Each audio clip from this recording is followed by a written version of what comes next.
இவ்வளவு ஜெபிக்கிறோம், இந்த வியாதி சீரியஸ் ஆகிட்டே இருக்குது. டாக்டர்ஸ் கைவிட்டாங்களா? இன்னைக்கு ஆண்டவர் குணமாக்கி விடுவார். டாக்டர்ஸ் முடியாதுன்னு சொல்லிட்டாங்களா? இன்றைக்கு ஆண்டவர் உங்களுக்கு அற்புதம் செய்வார். முடிவு நன்மையாயிருக்கும். எல்லாம் முடிஞ்சு போச்சு, அவ்வளவுதான். சகலம நன்மைக்கு ஏதுவாய் நடக்கிறார். ஒரு பெரிய அற்புதத்தை கர்த்தர் உங்களுக்கு செய்ய அவர் விரும்புகிறார். அதனால்தான் அவர் தாமதித்தார். இனிமேல தாமதிக்க மாட்டார்.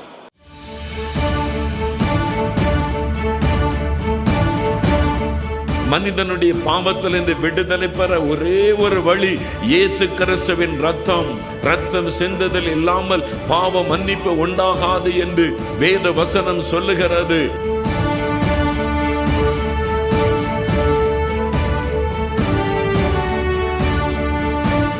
சாபத்தை ஆசீர்வாதமாய் மாற்ற இயேசு சிலுவையிலே சாபம் ஆனார். கலாத்தியர் 3:13 சொல்லுகிறாரு, இயேசு நமக்காக சிலுவையிலே சாபம் ஆனார்.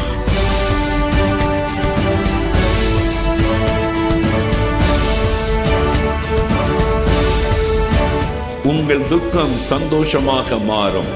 ஆண்டவர் இன்றைக்கு உங்களுடைய துக்கத்தை சந்தோஷமாக மாற்றத்தான் இந்த இடத்திலே பிரசன்னமாக இருக்கிறார்.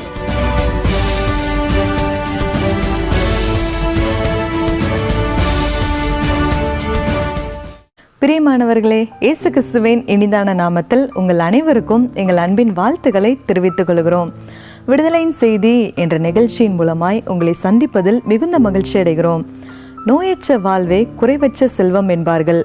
அதுபோல நாம் ஆரோக்கியமாக வாழ்வதே தேவன் தரும் ஆசீர்வாதமாகும். ஒருவேளை நீங்களும் கூட சுகத்தை இழந்து பலவீனத்தோடு காணப்படலாம். இயேசு கிறிஸ்து தம்முடைய வல்லமையினால் சுகம் தந்து உங்களை வாழ வைப்பார். ஏனென்றால் நாம் ஆரோக்கியமாக இருப்பதற்காக இயேசு கிறிஸ்து சிலுவையிலே நம்முடைய பலவீனங்களையும் நம்முடைய நோய்களையும் சுமந்தார். ஆகவே தேவன் தரும் சுக வாழ்வை விரும்புங்கள். சுக வாழ்வுக்காக ஜெபியுங்கள். உங்கள் வாழ்க்கையில் நீங்கள் சுகத்தை பெற்றுக்கொள்வது நிச்சயம். நம்பிக்கையோடு தொடர்ந்து நிகழ்ச்சியை பாருங்கள். இப்பொழுதும் சகோதரர் மோகன் சிலாசரஸ் அவர்கள் தேவ செய்தி அளித்து உங்களின் ஆசீர்வாதத்திற்காகவும் விடுதலைக்காகவும் சிறப்பு பிரார்த்தனை ஏறெடுப்பார்கள். ரோமர் 8:28 பாருங்க. அன்றியும் அவருடைய தீர்மானத்தின்படி அழைக்கப்பட்டவர்களாய் தேவனிடத்தில் அன்பு கூறுகிறவர்களுக்கு சகலமும் நன்மைக்கு ஏதுவாக நடக்கிறதென்று அறிந்திருக்கிறோம். தேவனுடைய தீர்மானத்தின்படி அழைக்கப்பட்டவர்களாய் தேவனிடத்தில் அன்பு கூறுகிறவர்களுக்கு சகலமும், அத கவனிங்க, சகலமும், all things are working together for good. சகலமும் நன்மைக்கு ஏதுவாய் நடக்கிறது. இன்றைக்கு தோல்வி, இன்றைக்கு ஏமாற்றம், இன்றைக்கு நஷ்டம், இன்றைக்கு பாடுகள், இன்றைக்கு வியாதி, இன்றைக்கு உபத்திரவம், இன்றைக்கு நெருக்கம், முடிவு எப்படி இருக்குமோ அப்படின்னு கலங்குறீங்களா? ஆண்டவர் வாக்கு கொடுக்கிறார், என் மகனே, என் மகளே, இன்றைக்கு நடந்து கொண்டிருக்கிற காரியத்தை குறித்து சோர்ந்து போகாது. சகலமும் நன்மைக்கு ஏதுவாய் நடக்கிறது. முடிவு நன்மையாயிருக்கும், முடிவு வெற்றியாயிருக்கும், முடிவு ஆசீர்வாதமாயிருக்கும், முடிவு மேன்மையாக இருக்கும். சகலமும் நன்மைக்கு ஏதுவாய் நடக்கிறது. All things are working together for good those who love the Lord. நீங்க ஆண்டவரை நேசிக்கிறீங்களா? எத்தனை பேர் இயேசுவை நேசிக்கிறீங்க? கை உயர்த்துங்க பார்க்கலாம். கை உயர்த்து இயேசுவே உம்மை நேசிக்கிறேன்னு சொல்லுங்க. இயேசுவே உம்மை நேசிக்கிறேன், இயேசுவே உம்மை நேசிக்கிறேன். உண்மையாவா? உண்மையா இயேசுவை நேசிக்கிறீங்களா? அப்படின்னா உங்க வாழ்க்கையில நடக்கிற எல்லாமே நன்மைக்கு ஏதுவாய் நடக்கிறது. அவரிடத்தில் அன்பு கோருகிறவர்களுக்கு சகலமும் நன்மைக்கு ஏதுவாய் நடக்கிறது. முடிவு நன்மையாயிருக்கும். என்னங்க சொல்றீங்க? வியாதியில கஷ்டப்பட்டு பேச பலன் இல்லை, நடக்க பலன் இல்லாம வந்திருக்கிறேனே, நன்மைக்குன்னு சொல்றீங்களே அப்படி நினைக்கிறீங்களா? இந்த வியாதியிலேயே நீங்கள் இருக்க போவதில்லை. தேவன் அதுக்கு முடிவை உண்டாக்க போகிறார். முடிவு நன்மையாயிருக்கும். நீங்க சுகம் பெற்ற நல்லா நடப்பீங்க. ஆண்டவர் விடுதலை கொடுத்துட்டான்னு சொல்லுவீங்க. தீமையை நன்மையாய் மாற்றுகிற தேவன் இன்றைக்கு உங்க வாழ்க்கையில காணப்படுகிற தீமைகளை அவர் நன்மையாய் மாற்ற போகிறார். அப்ப சகலமும் நன்மைக்கு ஏதுவாய் நடக்கிறது. உங்க வாழ்க்கையில என்ன நடந்தாலும் நன்மைக்கு ஏதுவாய் நடக்கிறது. அதனால்தான் தவறான முடிவு எடுக்கக்கூடாது. பிள்ளைகள் பாருங்க, +2 மார்க்கு குறைஞ்சு போச்சுன்னா தற்கொலை பண்ண முயற்சிக்குது, தற்கொலை பண்ண நினைக்குது. ஒரு தோல்விக்குள்ள ஒரு நன்மை இருக்கிறது என்பதை விளங்கி கொள்ளணும். தேவனுடையத்தில் அன்பு கோருகிற பிள்ளைக்கு ஒரு தோல்வி நடந்தா கூட அதுக்குள்ள ஒரு நன்மை இருக்குது, முடிவு நன்மையா இருக்கும். ஒரு ஆண்டவருடைய பிள்ளை ஒரு நஷ்டத்தின் வழியா கடந்து போனா சோர்ந்து போயிடக்கூடாது, செத்து போயிறன்னு சொல்லக்கூடாது. அந்த நஷ்டத்தை ஆண்டவர் லாபமாய் மாற்ற போகிறார்னு அர்த்தம். ஒரு தேவனுடைய பிள்ளைக்கு அவமானம், நிந்தை, பரிகாசங்கள் வருது, எப்படி வாழுவது, செத்து போயிடலாமான்னு தோணும். ஆனா நீங்க அம்மா சாகக்கூடாது, தவறான முடிவெடுக்க கூடாது. இன்றைக்கு நிந்தை, நெருக்கம், நாளைக்கு அதே மக்கள் மத்தியில நீங்கள் கனப்படுத்தப்படுவீங்க, நீங்க உயர்த்தப்படுவீங்க.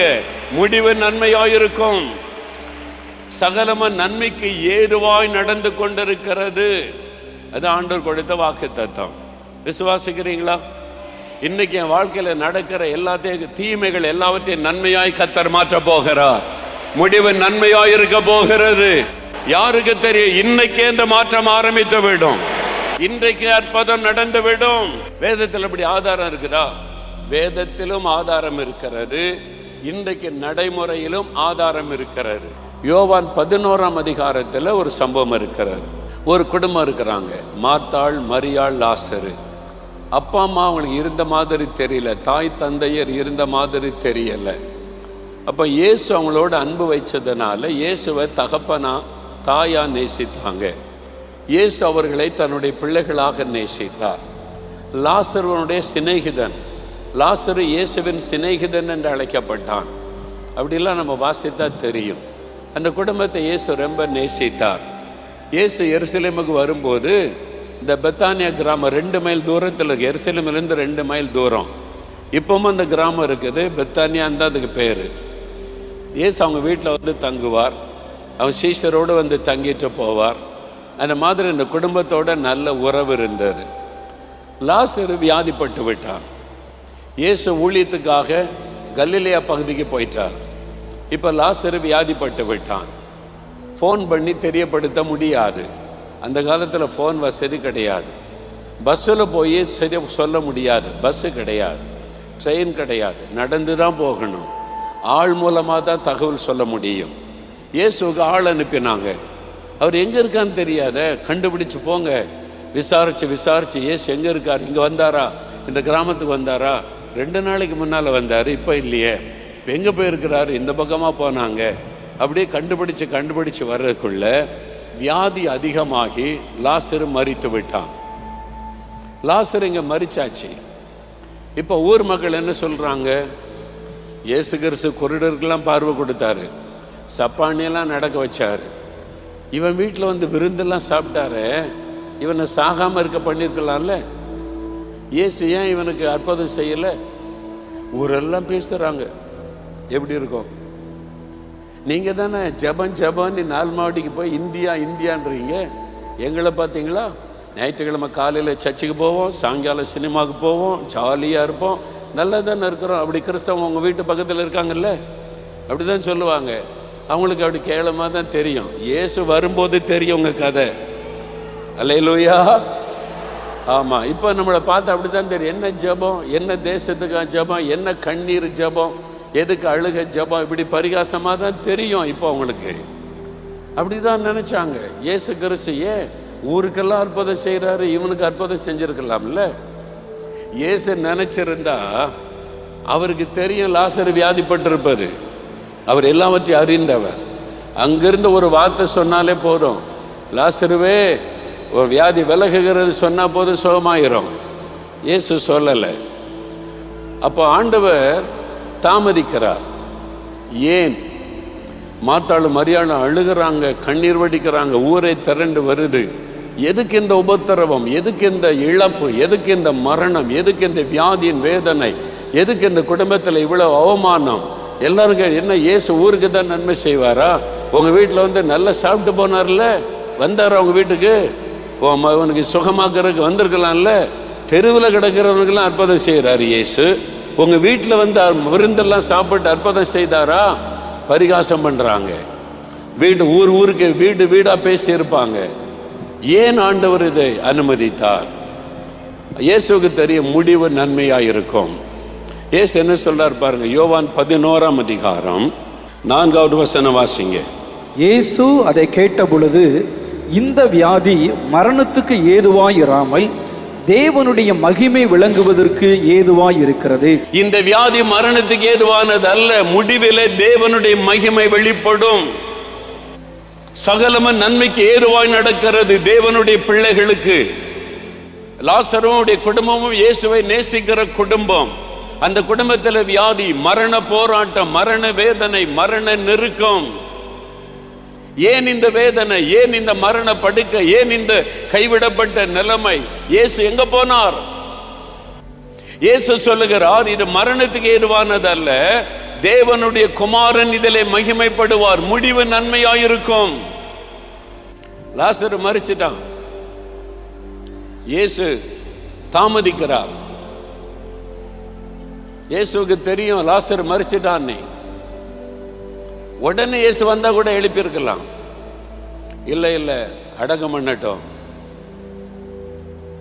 அவன் அடக்கம் பண்ணட்டும், வெயிட் பண்ணுகிறார். இயேசு தாமதிக்கிறார். நீங்க ஜெபிக்கிறீங்க சுகத்துக்காக, விடுதலைக்காக, திருமணத்துக்காக, குழந்தைக்காக, வீடு கட்ட, பிசினஸுக்காக, பிள்ளைகள் காரியமா ஜெபிக்கிறீங்க ஜெபிக்கிறீங்க ஜெபிக்கிறீங்க. இப்ப நடந்துடணும், இந்த வருஷம் நடந்துடணும், இப்ப நடந்துடணும். வயசு ஏறிக்கிட்டே போகுது, வருஷம் கடந்துகிட்டே போகுது, அவ்வளவுதான். அந்த ஆண்டவர் தாமதிக்கிறார், அவர் அமைதியா இருக்கிறார். சிலர் சொல்லுவாங்க, ஐயா மகளுக்கு 30 வயசு ஆகி போச்சு ஐயா, கல்யாணத்துக்காக 5 வருஷமா ஜெபிக்கிறோம், 5 வருஷமா பிரயாசம் நடக்க மாட்டேங்குது. நீங்க ஜெபிக்கிறீங்களா? ஆமா. 30 வயசு ஆகி போச்சே. இந்த மகளுக்கு 30 வயது ஆயிடுச்சுன்னு இயேசுக்கு தெரியாதா? தெரியாதா? தெரியுமா? இந்த மகளுக்காக உயிரையே கொடுத்திருக்கிறார். நீங்க கர்ப்பத்தில் சுமந்து பெற்றெடுத்தீங்க, வளர்த்தீங்க, உயிரை கொடுத்தீங்களா? உங்க மகளுக்காக உயிரையே கொடுத்திருக்கிற ஆண்டவருக்கு, என் மகளுக்கு 30 வயசு ஆகுது, அவ வாழ்க்கை அவ்வளவுதானா? அவருக்கு தெரியாதா? நிறைய சமயங்கள்ல ஆண்டவர் நம்ம மேல் அக்கறையா இருக்கிறதை மறந்து விடுகிறோம். அவருக்கு தெரியும் இந்த மகளுக்கு இத்தனை வயசு ஆகி போச்சு, கல்யாணம் நடக்கணுமே ஆண்டவருக்கு தெரியும். ஏன் அவர் தாமதிக்கிறார்? ஓய், ஏன் ஆண்டவர் பிந்துகிறார்? அவருக்கு தெரியும் தானே, லாசரு வியாதிப்பட்டுதான் சாக போகிறான்னு தெரியும், அவ இறந்துட்டான்னு தெரியும், நம்ம பிந்துனா அடக்கம் பண்ணி விடுவாங்கன்னு தெரியுமே. ஏன் பிந்துகிறார்? சகலம நன்மைக்கு ஏதுவாய் நடக்கிறது, முடிவு நன்மையா இருக்கும். ஏன் ஆண்டவர் பிந்துகிறார்? ஆண்டவர் பார்த்தாரு, நம்ம குருடருக்கு பார்வை கொடுத்துருக்கிறோம், சப்பானிகளை நடக்க வச்சிருக்கிறோம், குஷ்ரோகிகளை குணமாக்கி இருக்கிறோம், நிறைய அற்புதம் செய்திருக்கிறோம், செத்து போன யவீருவின் மகளை உயிரோடு எழுப்பி இருக்கிறோம், நாயூனூர் விதவின் மகனை உயிரோடு எழுப்பி இருக்கிறோம். இந்த அற்புதம்லாம் நடந்திருக்குது. ஆனால் இந்த மாத்தாள் மரியாள் அந்த குடும்ப லாசரிய மேலே எவ்வளோ அனுபவிச்சிருக்கிறாங்க, எவ்வளோ பாசமாக இருக்கிறாங்க, என் மேலே உயிரே வச்சிருக்கிற அருமை பிள்ளைகள். நான் அற்புதம் செய்தா மிகப்பெரிய அற்புதம் அந்த வீட்டில் தான் செய்யணும். அப்போ உலகம் முழுதும் வருகை வரைக்கும் அதை பற்றி பேசிக்கிட்டே இருப்பாங்க. அவன் வியாதி படுக்கையில் விழுந்த உடனே இயேசு சுகமாக்கி இருந்தா இன்னைக்கு வரைக்கும் இதை பெரிய அற்புதமா நம்ம பேசுவோமா? இன்னைக்கு மரித்த 4 நாள் கழிச்சு லாசருவை எழுப்பினார் உலகம் முழுவதும் எத்தனை லட்சம் பேர் பிரசவம் பண்ணி இருக்கிறாங்க. ஆண்டவர் தன் பிள்ளைகளை மேன்மைப்படுத்த விரும்பினார். அதனால மிகப்பெரிய ஒரு அற்புதத்தை இந்த வீட்டில் செய்ய வேண்டும் என்று அவர் தீர்மானித்து விட்டார். பெரிய அற்புதமே இந்த வீட்டில் செய்யணும், அதற்காக தாமதிக்க வேண்டும். மரிக்கட்டும், அடக்கம் பண்ணட்டும், அவன் சரீரம் அழுகி நாற்றம் எடுக்கட்டும், இனிமேல் அவன் எழும்ப முடியாது என்ற சூழ்நிலை வரட்டும். அப்பொழுது நான் போய் லாசருவை எழுப்புவேன். அப்பொழுது உலகமெல்லாம் இது மிகப்பெரிய அற்புதமாக பேசப்படும். அல்லேலூயா. கேன்சர் வியாதி வந்துச்சு. First stage. ட்ரீட்மெண்ட் எடுக்கிறாங்க, ஜெபிக்கிறாங்க, ட்ரீட்மெண்ட் எடுக்கிறாங்க, ஜெபிக்கிறாங்க, சுகமாகலை. செகண்ட் ஸ்டேஜ் பரவிட்டு.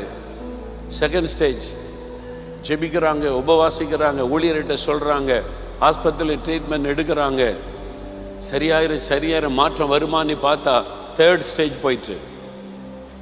இப்போ ஜெபிக்க வியாதி அதிகமாகுது. தேர்ட் ஸ்டேஜ் போயிட்டு. ஆனால் ஜெபிக்கிறாங்க, ஆண்டவர் சுகம் தருவார், அற்புதம் செய்வார். ஜெபிக்கிறாங்க, ஆண்டவரே உம்முடைய நாம மகிமைப்படணும், அற்புதம் செய்யுங்க. ஜெபிக்கிறாங்க, உபவாசிக்கிறாங்க. ஃபோர்த் ஸ்டேஜ், அடுத்த ஸ்டேஜ் போயிட்டு. இனிமே அவ்வளோதான், நோ மோர் ஹோப். டாக்டர் சொல்லிட்டாங்க ஃபோர்த் ஸ்டேஜ், இதுக்கு மேலே காப்பாற்ற வழி கிடையாது. ஃபர்ஸ்ட் ஸ்டேஜிலே ஜெபம் பண்ணமே, சுகமாக்கி இருக்கலாமே. செகண்ட் ஸ்டேஜிலே ஜெபம் பண்ணமே, சுகமாக்கி இருக்கலாமே. இப்போ சீரியஸ் ஃபோர்த் ஸ்டேஜ், இனி சுகமாக்க வழி கிடையாது, முடிந்தது. மருத்துவம் அல்ல குணமாக்க முடியாது, எல்லாம் முடிஞ்சு போச்சே. அப்போ ஜெபிக்க வர்றாங்க, ஐயா ஃபோர்த் ஸ்டேஜ் ஐயா, டாக்டர்ஸ் எல்லாம் இனி அவ்வளவுதான் சொல்லிட்டாங்க. கேட்டால் இந்த நிலைமையில் இயேசு உங்களை குணமாக்க முடியும்னு விசுவாசிக்கிறீங்களா? இல்லை ஃபர்ஸ்ட் ஸ்டேஜ்னா நான் விசுவாசிக்கலாம், செகண்ட் ஸ்டேஜ்னா கூட பரவாயில்ல, இப்போ சீரியஸ் ஆகி போச்சே, ஃபோர்த்து ஸ்டேஜ் இனி நம்பிக்கை இல்லைன்னு சொல்லிட்டாங்களே. சொன்னது யார்? இயேசுவா?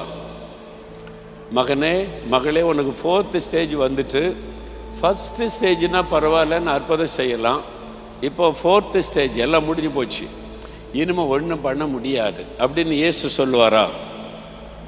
சொல்லுங்க. Fifth stage, sixth stage, 10th stage ஆனா என்ன? செத்து போனா என்ன? அவங்களுக்கு உயிர் கொடுக்கக்கூடிய வல்லமை அவருக்கு உண்டு. அல்லேலூயா. அப்ப ஏன் அவர் தாமதிக்கிறார்? மருத்துவர்கள் முடியாதுன்னு சொல்லட்டும், எல்லாரும் கைவிடட்டும், அப்போ அற்புதம் செய்தா அவங்க உலகெல்லாம் சொல்லுவாங்க, நான் உயிரோடு இருக்க காரணம் இயேசு. அல்லேலூயா. நான் வியாதிப்பட்டு படுக்கையில விழுந்துட்டேன், கால் நடக்க முடியல, ஹார்ட் என்லார்ஜ்மெண்ட், ஆரம்பத்திலே குணமாக்கி இருந்தா இந்த அளவுக்கு இயேசு மேல எனக்கு அன்பு வந்திருக்காது, வைராக்கியமும் வந்திருக்காது. ஆண்டவர் பார்த்துக்கிட்டே இருந்தார், டாக்டர்கள் கைவிடட்டும், ஃபைனல் ஸ்டேஜ் வரட்டும், இதுக்கு மேல பிழைக்க வாய்ப்பில்லை, பிழைக்க முடியாதுன்னு டாக்டர் சொல்லிட்டாங்க. எனக்கு எந்தெந்த தெய்வம் உண்டோ எல்லாத்துக்கும் பொறுத்தேன, எல்லாத்துக்கும் வேண்டுதல். ஆண்டவர் சொன்ன செய்யட்டும், எங்கெங்க போனமோ போட்டோம், எல்லாம் முடிஞ்சு, நோ ஹோப், ஒரு வழியும் இல்லை.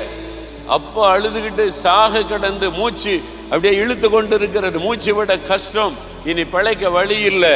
அப்ப வருகிறார் இயேசு. அப்ப வந்து என்னை தொட்டு என் மரணப்படுக்கை மாற்றினதுனாலதான் இந்த அற்புதத்தை உலகமெல்லாம் சொல்லிக் கொண்டிருக்கிறேன். என் ஆண்டவர் இயேசு சர்வ வல்லமை உள்ள தேவன், அவரை மகிமைப்படுத்த முடிகிறது நன்மைக்கு ஏதுவாக. இவ்வளவு ஜெபிக்கிறோம், இந்த வியாதி சீரியஸ் ஆகிட்டே இருக்குது. டாக்டர்ஸ் கைவிட்டாங்களா? இன்னைக்கு ஆண்டவர் குணமாக்கி விடுவார். டாக்டர்ஸ் முடியாதுன்னு சொல்லிட்டாங்களா? இன்றைக்கு ஆண்டவர் உங்களுக்கு அற்புதம் செய்வார். முடிவு நன்மையாயிருக்கும். எல்லாம் முடிஞ்சு போச்சு, அவ்வளவுதான். சகலம நன்மைக்கு ஏதுவாய் நடக்கிறது. ஒரு பெரிய அற்புதத்தை கர்த்தர் உங்களுக்கு செய்ய அவர் விரும்புகிறார். அதனால்தான் அவர் தாமதித்தார். இனிமேல தாமதிக்க மாட்டார். அவருடைய வேலை வந்து விட்டது. சொல்ல, என் மகனே மகளே, நன்மைக்கு ஏதுவாய் நடக்கிறதுன்னு சொன்னல, நன்மை நடக்கிற வேலை வந்து விட்டது. உனக்கு நன்மையான காரியத்தை நான் செய்ய போகிறேன். உனக்காக ஜீவனையே கொடுத்தேன், என் ரத்தத்தை எல்லாம் சிலுவையில் சிந்தினேன், என்னையே நான் பலியாக சிலுவையிலே உனக்காய் கொடுத்தேன். நான் எப்படி உன்னை கைவிடுவேன்? எப்படி உன்னை நான் வெட்கப்பட விடுவேன்? எப்படி உன்னை அவமானத்தில் விட்டு விடுவேன்? நான் உன்னை கைவிட மாட்டேன். இனி நன்மை செய்ய போகிறேன் ஆண்டவர் சொல்லுகிறார். எத்தனை பேர் அதை விசுவாசிக்கிறீங்க? எல்லாம் நன்மைக்கு ஏதுவாய் நடக்கிறது, முடிவு நன்மையாயிருக்கும். பிரியமானவர்களே, இயேசு கிறிஸ்துவின் நாமத்தில் உங்களுக்கு என் அன்பின் வாழ்த்துக்கள். சகலமும் நன்மைக்கு ஏதுவாக நடக்கிறது. ஆண்டவர் உங்களை பார்த்து சொல்றார், என் மகனே, என் மகளே, சகலமும் நன்மைக்கு ஏதுவாய் நடக்கிறது. இந்த வியாதி மரணத்துக்கு ஏதுவானதல்ல, பிரிவினை கொண்டு வராது. இதில் ஒரு அற்புதம் நடக்க போகிறது, தேவனுடைய மகிமை விளங்க போகிறது. அன்று சொல்ல சகலமும் நன்மைக்கு ஏதுவாய் நடக்கிறது. என் பிள்ளைகளை சோர்ந்து போகாதங்க. உங்களுக்காக சிலுவையிலே தன்னையே பலியாய் கொடுத்த ஆண்டவர், இரத்தத்தை சிந்தின ஆண்டவர் உங்களை வெட்கப்பட விட்டுருவாரா? கைவிட்டு விடுவாரா? சோர்ந்து போகாதங்க. இந்த வசனத்தை விசுவாசித்து சகலமும் நன்மைக்கு ஏதுவாக நடக்கிறது. முடிவு நன்மையாக இருக்கும். முடிவு உயர்வு, முடிவு 2 மடங்கு ஆசீர்வாதம், முடிவு இதுவரை கண்டராத ஒரு அற்புதத்தை நீங்கள் பார்க்க போகிறீங்க. விசுவாசத்தோடு ஜெபிக்கலாமா? அப்படின்னா உங்களுடைய இருதயத்தில் கை வைத்து இந்த மாதிரி சூழ்நிலையில் நீங்கள் இருந்து கொண்டிருந்தால், இனி அவ்வளவுதான், இனி ஒன்று செய்ய முடியாது, எல்லாம் மோசமாக நடக்குதுன்னு கலங்கி கொண்டிருந்தால், விசுவாசத்தோட ஆண்டவரே சகலமும் நன்மைக்குரிவா நடக்குது, முடிவு நன்மையாக இருக்கு, நான் விசுவாசிக்கிறேன் அறிக்கையிட்டு ஜெபம் பண்ணுங்க. தகப்பனே, இந்த மகனோடு இந்த மகளோடு இணைந்து நான் ஜெபிக்கிறேன் அப்பா. ஏன் இந்த பாடுகள், நிந்தைகள், நெருக்கங்கள், தடைகள், அவமானங்கள், தீமைகள் எதிர்பார்த்தபடி ஒன்று நடக்கலை, மோசமாய் நடந்து கொண்டு இருக்கிறது என்று கலங்கி பயத்தோட வேதனையோடு கஷ்டப்பட்டு கொண்டு இருக்கிற இந்த பிள்ளைகளோடு இணைந்து ஜெபிக்கிறேன். நீர் வாக்கு கொடுத்தபடி சகலமும் நன்மைக்கு ஏதுவாய் நடக்கிறது. முடிவு நன்மையாக இருக்கும், முடிவு உயர்வாக இருக்கும், முடிவு 2 மடங்கு ஆசீர்வாதமாக இருக்கும், முடிவு பலத்த ஒரு அற்புதமாக இருக்கும். நாங்கள் அதை விசுவாசித்து உம்முடைய பிள்ளைகளோடு இணைந்து நான் ஜெபிக்கிறேன். நசரேயனாக இயேசுவின் நாமத்தினால் போலாத வியாதிகள் மறையட்டும், மரண கட்டுகள் இன்றைக்கு மாறட்டும், முடியாத சுகமாக்க முடியாது என்று சொல்லப்படுகிற வியாதிகள் இயேசுவின் நாமத்தில் மறைந்து போகட்டும், அற்புத சுகமும் விடுதலையும் உண்டாகட்டும். இனி அவ்வளவுதான், முடியாதென்கிற நெருக்கமான சூழ்நிலைகள் குடும்பத்துக்குள்ளே மாறட்டும், நன்மையான காரியங்கள் இயேசுவின் நாமத்தில் நடப்பதாக, தடைகள் விலகுவதாக, காரியங்கள் வாய்ப்பதாக. இனி குழந்தை பிறக்க வாய்ப்பே இல்லை என்று சொல்லப்பட்டிருக்கிறது. இயேசுவின் நாமத்தில் இந்த பிள்ளைகளுக்கு குழந்தை செல்வத்தை அருளி செய்து ஆசீர்வதியும். இனி இந்த ஊழியமே செய்ய முடியாது, அவ்வளவுதான் என்று மனம் சோர்ந்திருக்கிற நம்முடைய ஊழியர்களுக்கு நன்மைக்கு ஏதுவான அற்புதம் நடப்பதாக, காரியங்கள் நன்மையாய் மாறுவதாக, காரியங்களை நன்மையாய் மாற்றி ஆசீர்வதிப்பீராக. வருமானத்தை ஆசீர்வதியும், வியாபாரத்தை ஆசீர்வதியும், வேலைகளை ஆசீர்வதியும், பிள்ளைகள் காரியத்தை ஆசீர்வதியும். எந்த காரியத்தில் பிள்ளைகள் தடுமாறிக்கொண்டு கலங்கி கொண்டிருக்கிறார்களோ அந்த காரியத்தில் இந்த மாதத்தில் இந்த நன்மை நடப்பதாக. இயேசுவின் நாமத்தில் நன்மைக்கு ஏதுவாய் சகலமும் நடக்கிறது என்பதை விளங்க பண்ணுவீராக. இயேசு கிறிஸ்துவின் நாமத்தில் இன்றைக்கு அற்புதம் நடக்கட்டும். இன்றைக்கு விடுதலையும் சுகமும் ஆசீர்வாதமும் உண்டாகட்டும். இன்றைக்கு சூழ்நிலைகள் நன்மையாய் மாறட்டும். இயேசு கிறிஸ்துவின் நாமத்தில் ஆண்டவர் அற்புதம் செய்துவிட்டதற்காய் ஸ்தோத்திரம். நன்மைகளை பிள்ளைகள் காணப்போகிற அன்பிற்காக ஸ்தோத்திரம், ஸ்தோத்திரம், ஸ்தோத்திரம். இயேசு கிறிஸ்துவின் நாமத்தில் ஜெபிக்கிறோம் பிதாவே. ஆமென், ஆமென். பிரியமானவர்களே, நிகழ்ச்சியை பார்த்து ஆசீர்வதிக்கப்பட்டிருப்பீர்கள் என்று நாங்கள் நம்புகிறோம். நீங்கள் பெற்றுக்கொண்ட நன்மைகளை எங்களுக்கு தெரியப்படுத்த மறவாதிருங்கள். தேவ கிருபை உங்கள் அனைவரோடும் கூட இருப்பதாக. ஆமென். For further details and prayer support, contact Jesus Redeems Ministries, Navlamavudi, Thuthukudi District, 628-211. Our phone number 04639 353535. info@jesusredeems.org. Our website www.jesusredeems.com. God bless you.